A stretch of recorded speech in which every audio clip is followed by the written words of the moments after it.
자, 이 시간에는 우리 마태복음 13장 1절에서 30절까지 네 가지 땅에 떨어진 씨의 비유에 대해서 우리 같이 하나님 말씀 보도록 하겠습니다. 자, 우리 어린이들이 함께 했으니까 우리 어린이들 어머니와 같이 두 절씩 읽으시고 그 다음에 제가 두 절 읽고 그렇게 하도록 하겠습니다. 자, 우리 이 나눔 성경이죠. 웹사이트 ebible.kr 들어가시면 나눔 성경 우리 웹사이트를 통해서도 볼 수 있고 또 나눔 성경 어플리케이션 검색을 해도 그 가운데 나오니까요. 어플리케이션들 다 설치하셔서 같이 이것들 많이 봐주시기를 바라겠습니다. 자, 오늘 마태복음 13장 말씀 우리 기초성경 100에 관한 말씀이죠. 그리고 어린이와 초신자들을 위해서 선별한 말씀입니다. 그 중에 마태복음 13장 1절에서 30절까지 보겠습니다. 자, 1절하고 2절 제가 읽을게요. 그날 예수께서 집에서 나가사 바닷가에 앉으심에 큰 무리가 그에게로 모여들거늘 예수께서 배에 올라가 앉으시고 온 무리는 해변에 서 있더니, 여기 보면은 예수님께서 같이 설교 말씀을 전하실 때요. 보통 옛날에는 이런 강당 같은 게 없었잖아요. 마이크도 없었잖아요. 그래서 바다 한가운데서 배를 띄워놓고 마치 강대상처럼 그렇게 앉으셨고 그 많은 사람들은 해변에 있었습니다. 그래서 그 가운데서 이제 예수님께서 물에 이제 이렇게 목소리를 타고 쭉 나오니까 잘 들렸겠죠. 파도도 그렇게 심하지 않은 곳이었을 것입니다. 그곳에서 예수님께서 그렇게 전하셨어요. 자, 3절과 4절 읽어주세요. 시작. 예수께서 비유로 여러 가지를 그들에게 말씀하여 이르시되 씨를 뿌리는 자가 뿌리러 나가서 뿌릴새 더러는 길가에 떨어짐에 새들이 와서 먹어버렸고. 자, 그 유명한 씨 뿌리는 자의 비유의 말씀이죠. 그 예수님께서는 친절하게 이렇게 동화와 같이 우리가 알기 쉽게 재미있는 비유의 말씀으로 이렇게 하나님 말씀을 풀어서 전해주셨어요. 여기 보면은 씨 뿌리는 사람이 나가서 첫 번째 이제 네 곳에 씨를 뿌리게 됩니다. 그 첫 번째는 어디입니까? 어디예요? 4절에 보면 길가에 씨를 뿌렸는데 그냥 막 뿌리고 간 거예요. 근데 길가에 떨어졌어요. 그런데 길가에 떨어진 씨는 어떻게 되었습니까? 새들이 와서 먹어버렸죠. 자, 그 다음에 어떻게 되는지 봅시다. 5절. 더러는 흙이 얕은 돌밭에 떨어짐에 흙이 깊지 아니하므로 곧 싹이 나오나 해가 돋은 후에 타서 뿌리가 없으므로 말랐고, 두 번째 떨어진 곳은 어디였어요? 네, 돌밭이죠. 돌밭에는 어때요? 흙이 적어요? 많아요? 흙이 별로 없죠. 그러니까 뿌리가 내리긴 내렸습니다. 그렇지만 해가 돋은 후에 금방 또 햇볕이 워낙 뜨거우니까요. 금방 타서 없어져 버렸어요. 자, 7절 시작. 더러는 가시떼기 위에 떨어짐에 가시가 자라서 기운을 알았고 더러는 좋은 땅에 떨어짐에 어떤 것은 100배, 어떤 것은 60배, 어떤 것은 30배의 결실을 하였느니라. 네, 세 번째 떨어진 곳은 어디입니까? 자, 가시떨기 위에 떨어졌죠. 가시가 많은 그런 나무들 거기 가운데 떨어진 거예요. 그런데 그 싹이 이렇게 자라다가 가시떨기가 그 양분을 다 뺏어 먹고 또 가시가 삐죽삐죽 나와서 자랄 수가 없는 거예요. 그리고 마지막 네 번째는 어디에 떨어졌습니까? 좋은 땅. 비옥한 옥토. 그렇죠. 양분도 많고 흙이 아주 좋은 거름도 많이 있는 그런 좋은 땅에 떨어지게 되었어요. 그러니까 거기서 싹이 자라나고 나무가 되고 열매 맺고 그 열매가 또 퍼지고 또 퍼져가지고 엄청난 열매를 맺은 거죠. 그래서 30배, 60배, 100배의 열매를 맺었다. 씨 하나가 어때요? 엄청 작지요. 그런데 그 씨가 떨어지면 나무가 생기죠. 그럼 거기에서 열매가 100개가 열렸어요. 그럼 100배 열매를 얻은 거죠. 씨 하나로 열매 100개를 얻은 거니까 100배의 결실을 얻은 겁니다. 그러고 나서 예수님께서 9절에 제가 읽을게요. 귀 있는 자는 들으라 하시니라. 자, 10절. 친절하게도 예수님께서는 비유를 그냥 하고서는 땡 하고 끝난 것이 아니고 바로 우리 제자들에게 따로 이 비유의 말씀을 하나둘씩 다 일일이 설명해 주셨어요. 그래서 우리가 해석할 필요도 없어요. 이 말씀 그대로 보면 됩니다. 자, 10절 제자들이 예수께 나와 이르되 어찌하여 그들에게 비유로 말씀하시나이까. 자, 11절 시작. 대답하여 이르시되 천국의 비밀을 아는 것이 너희에게는 허락되었으나 그들에게는 아니 되었나니 무릇 있는 자는 받아 넉넉하게 되되 없는 자는 그 있는 것도 빼앗기리라. 네, 13절 그러므로 내가 그들에게 비유로 말하는 것은 그들이 보아도 보지 못하며 들어도 듣지 못하며 깨닫지 못함이니라. 자, 비유로 하신 목적이 뭐라고요? 뭐라고 써 있습니까? 그들이 못 깨닫게 하려고. 그러면 일부러 예수님께서 야, 니네 이 천국의 비밀 깨닫지 말아라 하고 어렵게 이렇게 비유를 내신 걸까요? 네, 그것이 아니에요. 그것을 예수님께서 바꿔서 말씀하신 거예요. 사람들의 완악함, 믿지 아니함. 그때 당시에 많은 사람들이 예수님 믿지 않았어요. 아무리 기적을 다 본 사람들이에요. 기적도 다 보고 죽은 사람도 살아나고 엄청난 기적들을 보았는데도 그런데도 예수님을 하나님의 아들로 받아들이지 않는 거예요. 그 완악함 때문에 예수님께서는 더 친절하게 비유의 말씀으로 가르치셨는데 그들은 듣기는 들어도 깨닫지 못한다. 그렇죠. 보기는 보아도 알지 못한다. 보지 못한다. 라고 그들의 완악함을 그렇게 말씀하신 거예요. 우리에게는 더 좋게 이 예수님께서 더 어렵게 말씀하시겠습니까? 아니죠. 천국을 더 잘 깨달아 알 수 있도록 말씀하실 거잖아요. 그렇기 때문에 이 비유는 천국을 더 잘 깨닫는 방법이지 더 어렵게 되어서 못 깨닫는 방법이 아니에요. 그래서 씨 뿌리는 자의 비유로 그렇게 설명해 주신 겁니다. 우리는 이런 것들을 들어도 보는데도 예수님 알지도 못하고 말씀 들어도 깨닫지도 못하는 사람이 되어야 될까요? 아니죠. 그런 사람들 되면 안 되겠죠. 예수님 말씀하실 때 알아듣고 또 천국도 보는 사람들이 되기를 바랍니다. 자, 14절 시작. 이사야의 예언이 그들에게 이루어졌으니 일렀으되 너희가 듣기는 들어도 깨닫지 못할 것이요 보기는 보아도 알지 못하리라. 이 백성들의 마음이 완악하여져서 그 귀는 듣기에 둔하고 눈은 감았으니 이는 눈으로 보고 귀로 듣고 마음으로 깨달아 돌이켜 내게 고침을 받을까 두려워함이라 하였느니라. 네, 이 말씀을 들으면요 어떻게 됩니까? 하나님을 알게 되죠. 천국을 알게 되죠. 그 깨닫는 것이 무조건 좋을까요? 그거 싫어하는 사람도 많아요. 네, 내가 하나님 알게 되면 오히려 하나님이 있는 거를 내가 알게 되고 그거 자체가 싫은 거야. 그죠? 하나님이 존재가 나에게 알게 되고 그거 자체가 싫은 거예요. 천국이 진짜 있네? 무슨 천국? 나는 그거 자체가 싫다 이거야. 있어도 알기가 싫다는 거죠. 하나님이 있어도 알기가 싫은 거야. 그게 완악함이에요, 완악함. 절대 그렇게 되면 안 됩니다. 15절에 백성들의 마음이 완악하여져서 그렇죠. 그래서 그 귀는 듣기에 둔하고 눈은 감았대요. 절대 안 뜹니다. 하나님 제발 이 말씀이 있어. 제발 봐. 그런데 눈 감고 안 떠. 나 하나님 알기 싫어. 천국도 알기 싫어. 나 관심도 없고 이대로 살다 죽을 거야. 내게 고침을 받을까? 두렵다. 깨닫게 될까봐 두렵다. 라고 그렇게 이 완악한 세대들을 말씀하고 계시는 거죠. 우리는 그러면 안 되겠죠? 하나님 말씀하실 때 그것을 알아듣고, 그렇죠? 하나님 천국을 보여주실 때 그걸 볼 줄 아는 사람들이 되어야 되는 거예요. 자, 그러나 어떻게 되는 거 봅시다. 16절. 그러나 너희 눈은 봄으로 너희 귀는 들음으로 복이 또 다.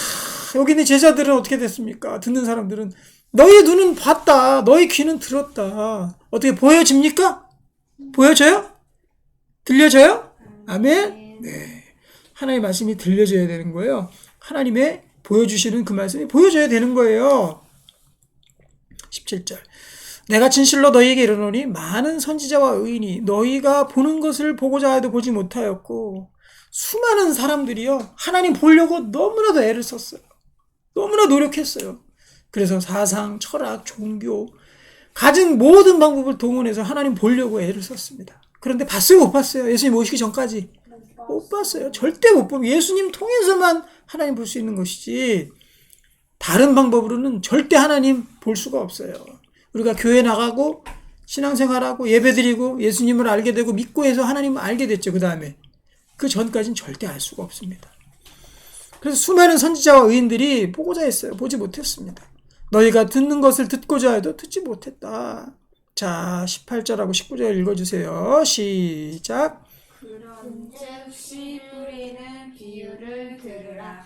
아무나 천국 말씀을 듣고 깨닫지 못할 때는 악한 자가 와서 그의 마음에 뿌려진 것을 빼앗나니 이는 곧 길가에 뿌려진 자요. 네, 네 곳에 씨가 뿌려졌습니다. 그곳에 첫 번째는 길가에 뿌려졌다 그랬죠. 길가에 뿌려졌다는 건 뭐예요?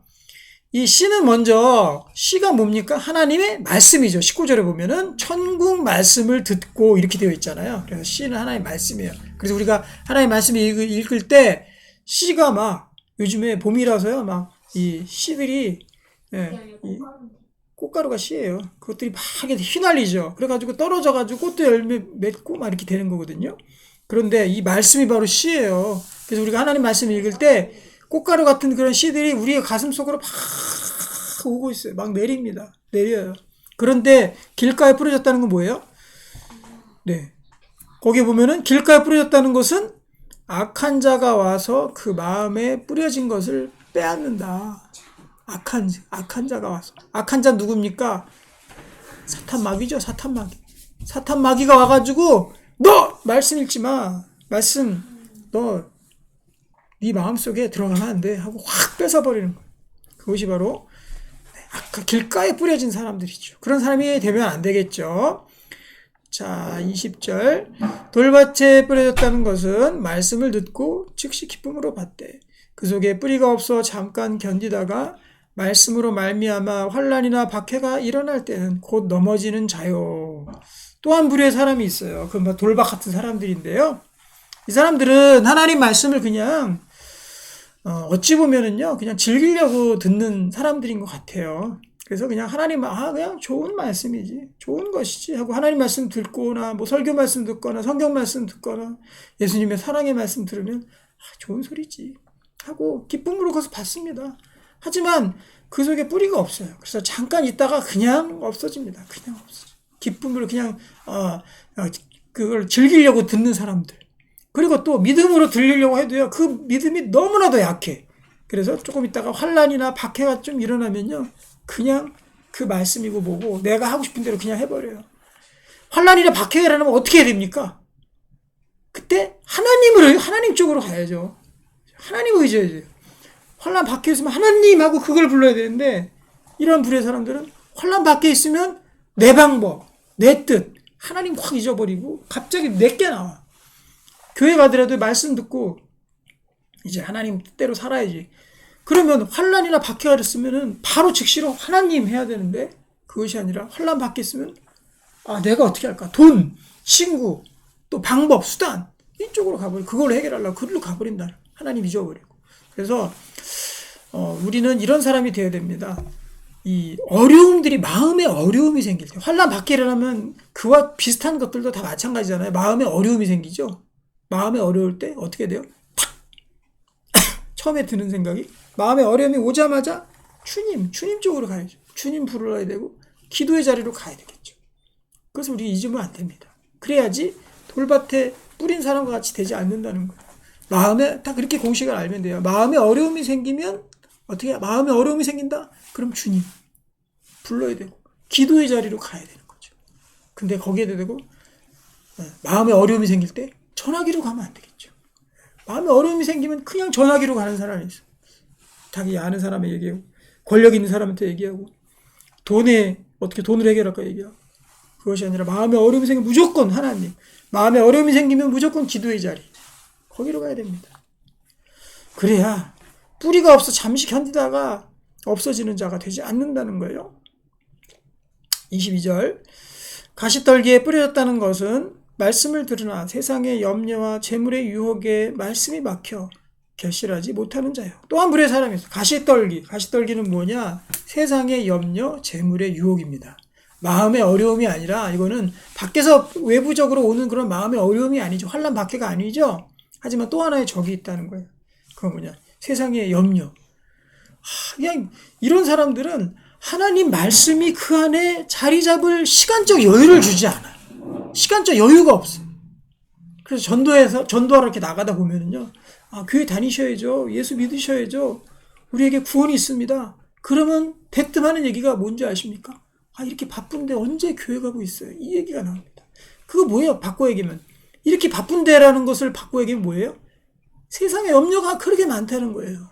세상의 염려는 이퀄 뭡니까? 재물의 유혹이에요, 바로. 재물. 세상의 염려. 뭐 때문에 그렇겠습니까? 결국엔 다 재물이거든요. 재물로 가거든요. 결국 돈이 우리를 분주하게 만든다는 거죠.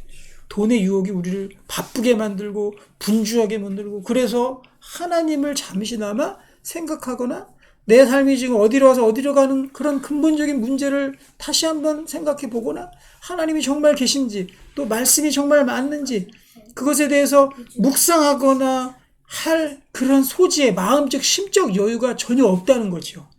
그래서 세상의 염려, 재물의 유혹, 그래서 거기에 막혀가지고 이것이 또 이 말씀이 싹을 못 틔우는 겁니다.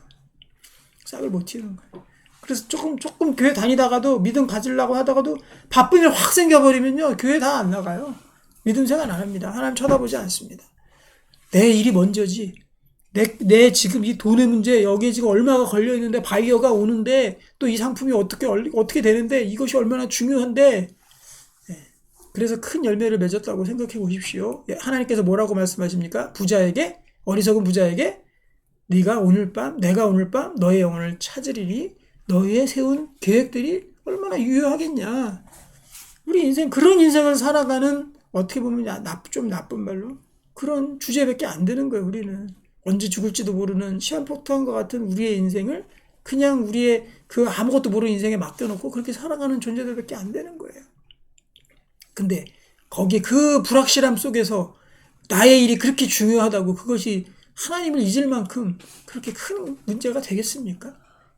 그 문제를 그렇게 만들어 놓고 살아야 되겠습니까? 어리석은 거죠. 한마디로 그래서 어리석은 거예요. 그래서 이 가시떨기에 뿌려진 그러한 우리의 마음이 되면 안 돼. 그런 우리의 마음밭이 되면 안 되는 거예요. 세상의 염려 없을 수가 없어요. 저도 있는데요. 재물의 유혹, 또 먹고 사는 문제 당연히 달려 있는 거죠. 하지만 그거보다 더 먼저 우선순위 뭐냐? 바로 하나님이라는 존재죠. 말씀이라는 것에 대해서 생각해 볼 여유, 그것이 필요하다는 겁니다. 그래서 제가 항상 하는 얘기가 그거죠. 바빠서 교회 못 가요. 그럼 제가 뭐라고 얘기해요? 그러면은 바빠서 언제 돌아가십니까? 죽을 시간은 언제 있겠습니까? 바빠서 못 죽지도 못하는 거죠. 그런 사람들에게 있어서. 바빠서 못 죽어요. 죽을 시간도 없어요. 어떻게 바쁜데 어떻게 죽어요. 그런데 죽음은 불시에 찾아오게 되죠. 그렇기 때문에 하나님을 떠나서 우리의 세상의 염려만, 그것만 붙잡고 사는 사람들이 그래서 어리석은 겁니다. 하나님 없이 우리가 살 수 없습니다. 자, 네 번째 봅시다. 드디어 좋은 땅이 나오죠?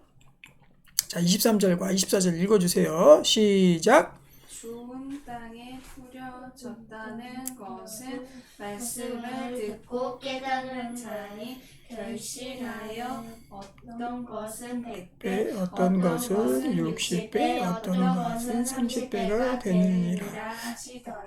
예수께서 그들 앞에 또 비유를 들어 이르시되 천국은 좋은 씨를 제밭에 뿌린 사람과 네. 좋은 땅, 네 번째 이제 좋은 땅입니다. 좋은 땅에 뿌려졌다는 것은 어떤 사람이에요? 말씀을 듣고 깨닫는 자니. 그러니까 이 앞에 있었던 세 가지의 경우에는 말씀 듣고 깨달을 시간도 없었다는 거죠. 깨닫기만 하면 되는데 그 말씀을 못 깨닫는 거예요. 그냥 그런 말씀 있나 보다, 좋은가 보다. 깨닫는 건 뭐냐? 그 말씀을 내가 알아서 소화가 되는 거죠. 그래야 깨닫는 거지. 말씀이 소화가 되는 거지. 내 것이 되는 거죠. 내 삶에 적용이 되는 거죠. 내 삶에 영향력을 미치는 거죠.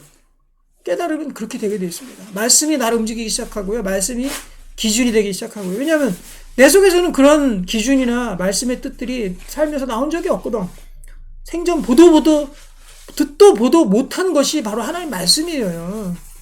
우리가 그냥 하나님 말씀이나 사서삼경이나 아니면은 뭐 공자의 얘기나 다 아주 좋은 얘기다 이 정도면은 듣고 깨닫는 천국을 결정할 만큼의 큰 건 안 되겠죠. 하지만 예전에 어떠한 철학이나 종교에서도 듣도 보도 못한 그 얘기, 그게 하나님 말씀이고 시거든요. 그 말씀을 듣고 깨닫게 되는 그 일이 필요하다는 거예요. 그러기 위해서는 우리가 세상의 염려, 재물의 유혹, 세상의 환난이나 또 어려움들, 또 그냥 그 즉시로 가져가 거기까지 안 가도 그냥 그 즉시로 악한 자가 와서 무슨 말씀을 들어 확 뺏어버리고, 네, 그런 사람들이 되면 안 되겠습니다. 말씀을 꼭 듣고 그것이 어떤 말씀인지 내가 생각해 봐야 돼요.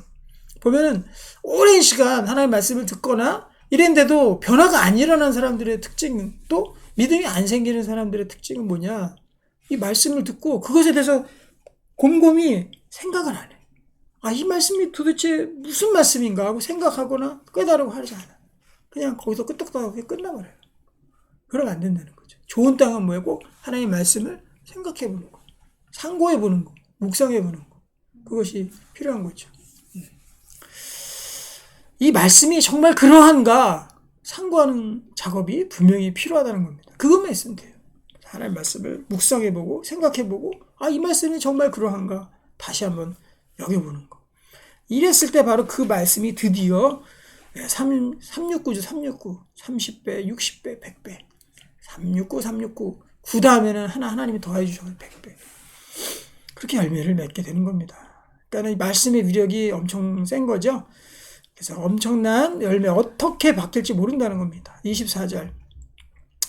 예수 읽었죠. 25절. 사람들이 잘 때에 그 원수가 와서 곡식 가운데 가라지를 덧뿌리고 갔더니, 여기에 플러스해서 예수님께서 한 가지를 더 플러스해서 말씀해 주셨어요. 가라지와 알곡의 비유죠. 원수는 누굽니까? 하나님 말씀을 들을 때 우리가 또 하나 주의해야 될 것이 가라지를 뿌린다는 거예요. 악한 자가 와서. 가라지를 덧뿌리고 갔더니, 자, 26절, 27절 읽어주세요. 시작. 싹이 나고 결실할 때 가라지도 보이거늘. 집 주일에 종들이 와서 말하되 주여 밭에 좋은 씨를 뿌리지 아니하니까. 그런데 가라지가 어디서 생겼나요? 이때 가라지는요, 이게 구분이 잘 안 돼요. 초기에는 똑같이 생겼어요. 근데 열매 맺을 때 보면 달라지는 거죠. 그래서 구별이 안 됩니다, 처음에는. 그래서 가라지가 어디서 왔냐 이렇게 물어본 거죠. 28절. 주인이 이르되 원수가 이렇게 하였구나. 종들이 말하되 그러면 우리가 가서 이것을 뽑기를 원하시나이까. 주인이 이르되 가만두라. 가라지를 뽑다가 곡식까지 뽑을까 염려하노라. 구분이 안 되니까. 그래서 가라지를 뽑는 때는 언제입니까? 바로 예수님 재림시. 그때 이 원수, 악한 사탄의 무리들이 뽑혀져 나가고, 또 악한 하나님 믿지 아니한 사람들이 뽑혀져 나간다는 거죠. 불에 태워지고 불의 심판을 받게 된다는 것을 경고하고 있습니다. 자, 30절 다 같이 읽겠습니다. 마지막 시작. 둘 다 추수 때까지 함께 자라게 두라. 추수 때에 내가 추수꾼들에게 말하기를 가라지는 먼저 거두어 불사르게 단으로 묶고 곡식은 모아 내 곳간에 넣으라 하리라. 하나님 못 믿는 사람 중에 또 하나의 중요한 그 질문하는 사람들이 어떤 사람들인지 아십니까? 네. 하나님이 계시면 어쩜 이렇게 악한 일들이 여전히 우리 가운데 벌어지느냐 이거죠. 그래서 코로나 한참 때는요, 야, 하나님이 정말 계시면 어떻게 코로나가 생겨서 이렇게 교회도 못 열고 이런 일이 왜 생기느냐고 막 질문해요. 그래서 하나님 없는 거 아니냐고. 근데 여기 답이 나오죠. 우리들이 가서 뽑을까요? 그랬더니 뽑다가 곡식까지 뽑을까 염려한다. 그래서 다 잘 추수 때까지 두려는 거죠. 하나님 참고 계시는 거죠. 악한 자가 돌아올 수 있도록, 회개할 수 있도록. 그래서 주님께서 지금도 여전히 기다리고 계십니다. 하나님께서 우리를 모두가 다 구원에 이르기를 원하십니다. 그래서 그때까지 우리가 기다리고요. 여기 보면은 무시무시한 말씀이 나옵니다. 가라지는 한마디로 하나님 말씀을 잘 못 받아들인 사람들이에요. 그 말씀을 못 받아들인 사람은 어떻게 됩니까? 불사르게 단으로 묶고, 단 묶어가지고 불사른다는, 불지옥 심판을 말씀하고 계십니다. 그리고 곡식은 뭐야? 내 곳간에 넣으리. 곳간은 어디에? 천국. 그래서 우리가 하나님의 정말 토실토실하게 잘 익은 열매처럼 그렇게 곡식이 되어서요, 하나님 곳간에 가서 영원토록 잘 살기를 바랄게요. 그리고 하나님 말씀 들을 때 경계할 거, 악한 자가 와서 휙 가져가는 거. 두 번째, 또 환난과 핍박이 와서 그것을 잊어버릴 거. 세 번째, 또 생활의 염려, 재물의 유혹이 와가지고 그것들을 파괴할까? 그것이 아니라 우리에게 필요한 것보다 하나님 말씀 왔을 때 그것이 진짜 그런지 묵상하고 정말 그것들을 생각해보는 그 일 하나로 족하다. 그러면 우리가 풍성한 하나님의 말씀의 열매를 맺게 되는 줄로 믿습니다. 기도하겠습니다. 하나님 아버지, 우리 씨 뿌리는 자의 비유를 통해서 우리 가운데 말씀의 열매들이 가득 차고 넘칠 수 있도록 하나님께서 인도해 주시옵소서. 예수님의 이름으로 기도하옵나이다. 아멘.